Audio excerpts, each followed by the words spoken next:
one and only at the time. So, ayan, alam niyo natataon, yung dalawang times nagtanan kami, tumakas kami nun sa set.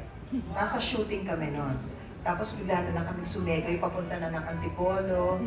Yung isa naman, Tagaytay ang naisip namin, may kakilala daw doon. Huwag na natin masyadong i-expound. Pero totoo yun, Amber. You got it. Congratulations. Nice to see you all here. Thank you for coming. Madali lang kay Snow. Miss Snoopy, thank you. Pero additional question.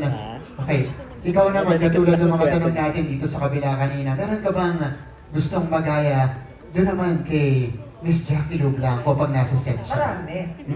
Totoo lang, ito not because we're here, no? But talaga si Miss Jackie kasi, I love her attitude. We all love Jackie. There's nothing bad to say about her, but only good things. Kasi si Miss Jackie, maganda yung work ethic niya, maganda yung the confidence in herself is there. She's a good, kind person. She has a beautiful heart. And nafe-feel namin lahat talaga yung support ni Miss Jack sa aming lahat. Walang insecurity sa katawan. She's cool. She's cool. I love her. That's what you admire. I admire her. Yeah, kay Miss Jackie. Thank you so much, Miss Snoopy.